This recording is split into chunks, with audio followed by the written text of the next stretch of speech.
Transplant medicine involves three main types of tissue transplantation used to treat diseases. Autologous transplantation refers to the transfer of tissue from the patient to themselves.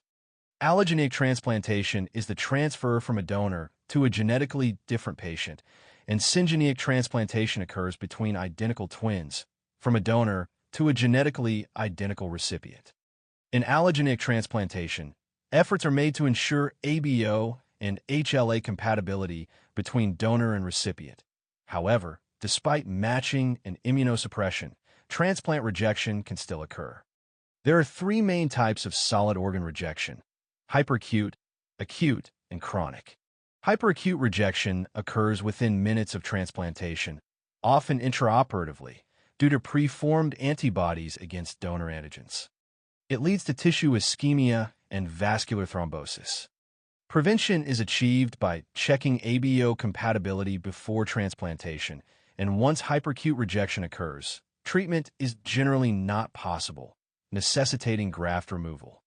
Acute rejection occurs between 5 days and 3 months post-transplantation and involve a mixed T-cell and B-cell mediated immune response against mismatched HLA class I and class II antigens.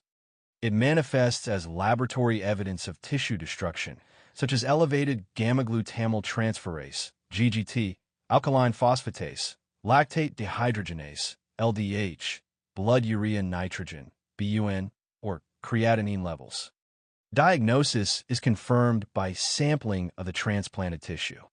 Initial treatment includes corticosteroids and additional immunosuppressive agents such as anti-lymphocyte antibodies, ck2, tacrolimus, or mycophenolate mofetil, MMF, may be used.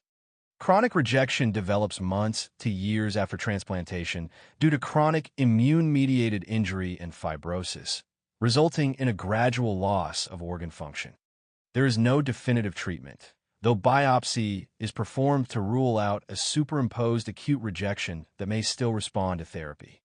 Graft versus host disease, GVHD, is a unique complication of allogeneic bone marrow transplantation, BMT, in which donor T cells attack host tissues, particularly the skin, liver, and gastrointestinal tract.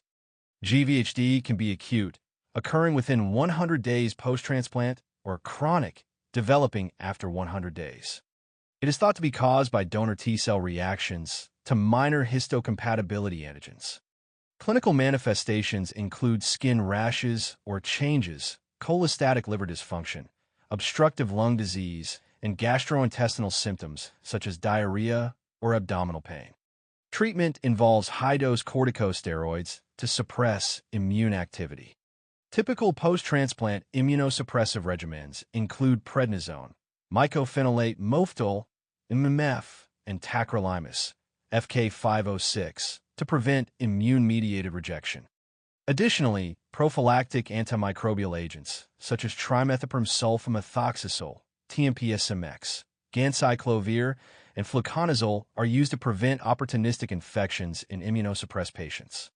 A beneficial variant of GVHD is the graft versus leukemia effect, observed in leukemia patients who receive allogeneic bone marrow transplants.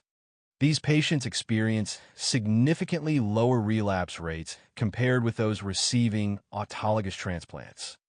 This protective effect is attributed to the donor T cell's ability to recognize and destroy residual leukemia cells.